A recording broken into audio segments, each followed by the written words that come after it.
Hey, Coach, can you hear us? I can, yes. Awesome. We are ready to get rolling. Okay, good.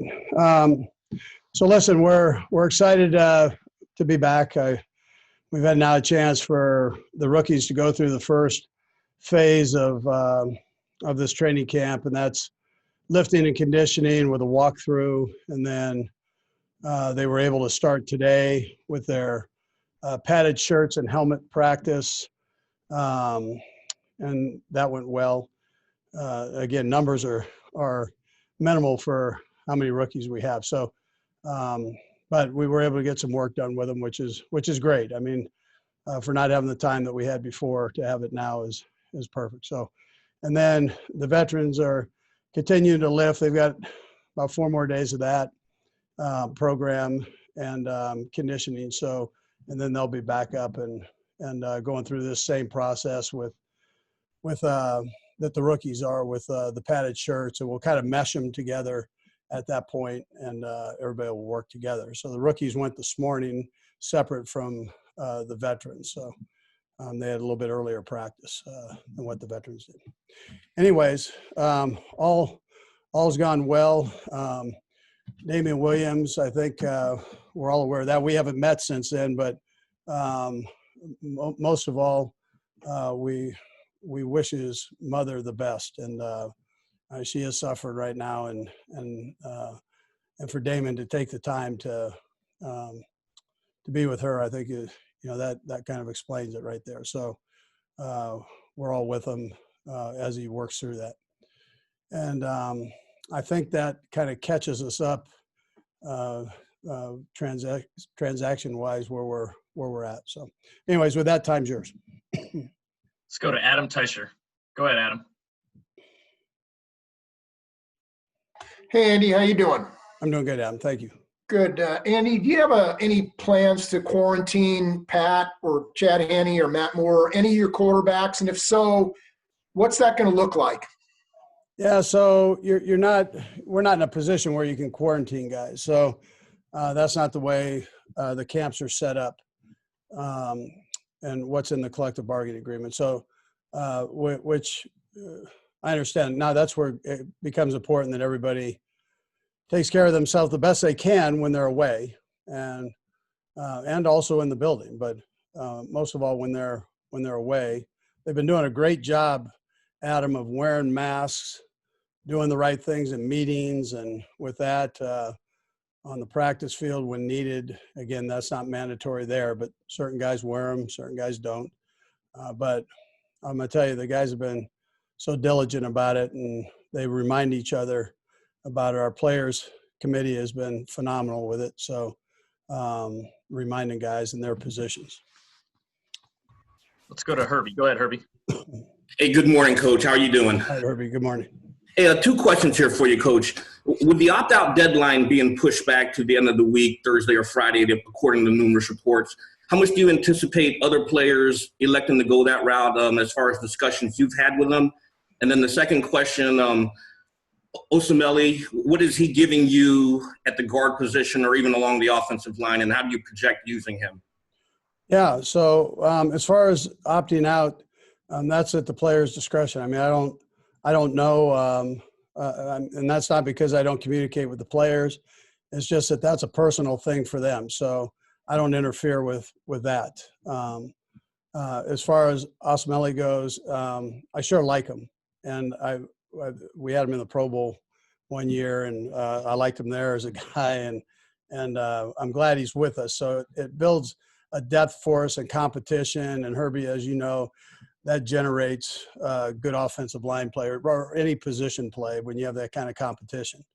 So Andy Heck works all those guys in, so he keeps a rotation going, and they're all kind of interchangeable there. The way Andy does it.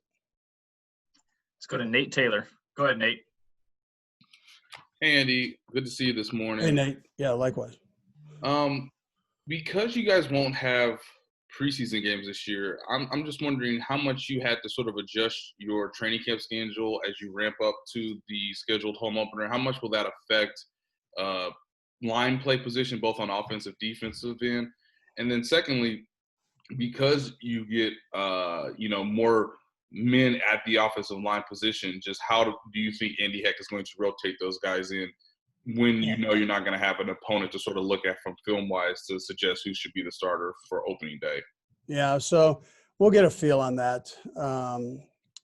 And in particular, when we've brought in a couple of veteran players, and then obviously we got a couple of young players that we like to. But we'll be able to tell. The thing, you got to flash back to your college days, and that's kind of how this is going to be at the start, I think, when you look at it. So you're not going to have an opportunity for preseason games, but that's okay. That's everybody. I think the league's done a nice job, along with the union, on building up ramp-up days for the guys. Not only once we put the padded shirts and shells on, we go 2 and 2 on those. But also when we start in pads, they're actual ramp-up days, so it's a shorter period of time on the field. And then it gradually gets up to what the CBA rules are, which is 2.5 hours on the field. So, I think that's a positive. We've got plenty of practices. That's one thing we do have in order to evaluate them for our guys to get into where they're comfortable playing shape. So I think it'll all work out well. I still think it's going to be a good product on the field for the fans, and it'll be good to get to that point. So, down the road here. Let's go to Pete Sweeney. Go ahead, Pete. Good morning, Coach. Thanks for taking some time with us. I was curious. I know the team is with Damian off the field. It does leave a big vacancy on the field just because this was someone you guys named the starter last year. And I just was curious, are you going in the direction of Clyde? Is it something you're still figuring out? And then when it comes to Clyde, what if he is the guy, what makes you think he'll be ready for this type of task as a rookie? Yeah, well, we're gonna get Clyde ready to play, and he's gonna get ready to play. But we're lucky that we have a pretty good nucleus of running backs there. So we're not in. Listen, it'd be great to have Damian, but on the other hand, I think if you have to pick a position where you've got some talent, that's a position that we can work with, and we're in a pretty good position. I think Brett and his guys did a great job with that, kind of stockpile in that position. But for your answer with Clyde, we're going to get him ready to play, and he's wired that way. The more you guys get to know him, and ladies, the more you get to know him, I think you understand his maturity and kind of how he's wired. Yeah. Let's go to Seren Petra. Go ahead, Seren. Coach, thank you for the time today. I'm curious, what's your reaction when you see what's going on with Major League Baseball, how they're really struggling? And are there ongoing conversations that you're having? I know how much you were a part of trying to get everything set up to be as safe as possible, but do you look at it? Are you talking about flying in, flying out day of games to minimize where you're going? And is there baseball seems to be now looking at shifting to a bubble for their postseason? What kind of bubble talk, if you could tell me as well, and why you did or didn't go, and whether or not that would be a possibility for the league? Yeah, so I think baseball did a good job of they figured that something like this possibly could happen. So the way they set that up, I think they did a good job with it. Likewise, I think our league has. I mean, we're in a position where you don't want guys to get you don't want coaches to get this, but there's a chance that happens, and then you've got to adjust and you've got to move. As far as the bubble at the end for the playoffs, I can't answer that. I think, we just see how things are going, and the league will. I mean, I'm not going to do this, but the league will monitor that as we go. But I think baseball kind of built into theirs, anticipating something like this possibly could happen, and then be flexible with it. Let's go to Sam Mellinger. Go ahead, Sam. Hey, Andy, thanks for the time. Sam. What I was wondering about is kind of along the same lines of what Seren just asked you, but does that give you any hesitation, what you've seen in baseball, what you guys are trying to do, and what gives you confidence that what you guys are going to do is going to be more successful than what baseball is seeing right now? Yeah, well, like I said, we've got things programmed in, a plan in case it does happen. I mean, the league has built that in. We tried to do the same thing with the roster, but this is, Rick said it initially. This is your there's an unknown, right? We don't, you can't see this thing. And so, and you don't know who it's going to affect, but we've all got to stay flexible with it.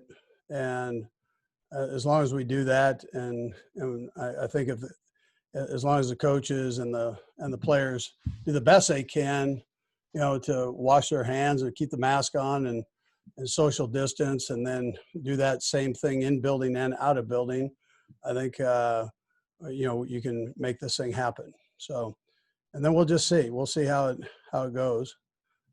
Just tell me you're not at like Yellowstone Park right now. Just tell me that. You look like you're on a nice ride right there.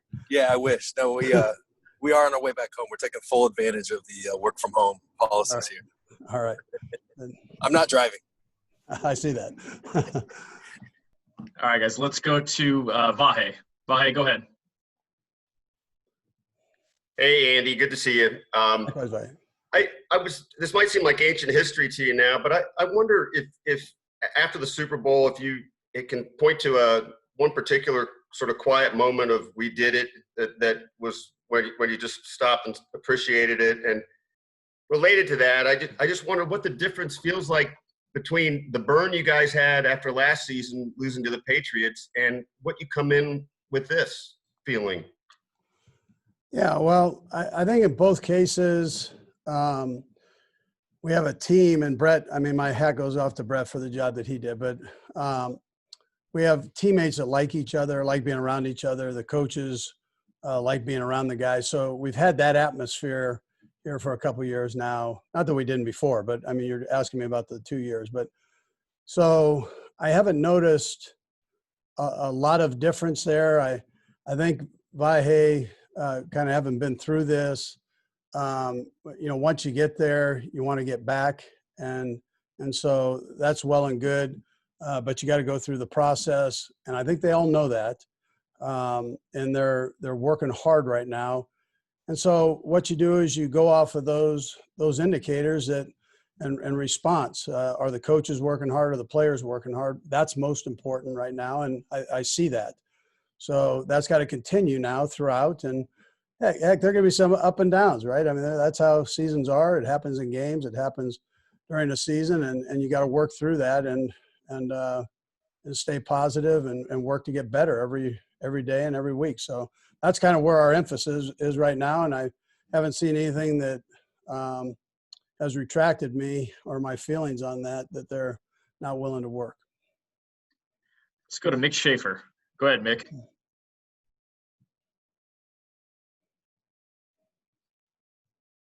There you go, Mick.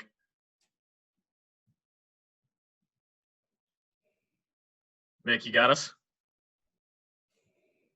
All right, we're going to come back to you, Mick. Let's go to Karen. Go ahead, Karen.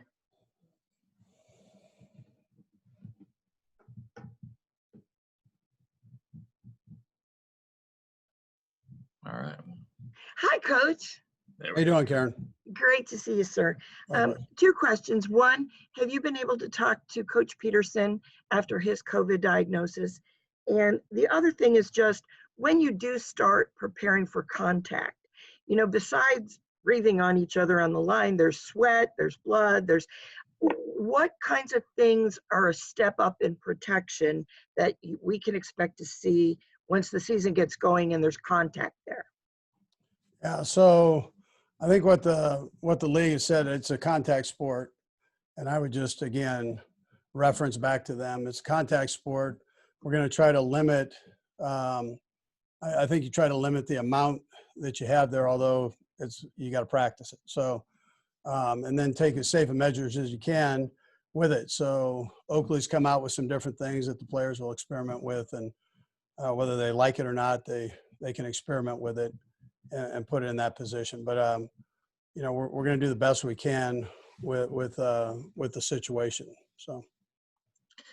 All right, guys, we've got time for a few more here. We're going to go Harold, Matt Derrick, and then Matt McMullen. Go ahead, Harold. Hey, Andy, hope you're doing well. I wanted to ask you, I saw the visuals of you guys wearing the face shields while you're out at practice. I wanted to know how that's going for you. Eric Bieniemy was too. We just see the images. It seems a little goofy at first to see, but how's that working out for you? And also, if there's anything that DeAndre Washington told you about Patrick Mahomes that you didn't know in your time that you spent with him. Yeah, so I'll start with the first one. If you're a beekeeper, you'd feel real comfortable. So with the mask on, it's one of those things. It is different. You have players and coaches really once you're on the field. There's no necessarily regulation on them. You'll see all the coaches with some kind of either a mask on or a shield, sometimes both. And so that's the way we're rolling, and as a staff. And then your other one was, I'm not sure. Finish the second part of that. Go ahead.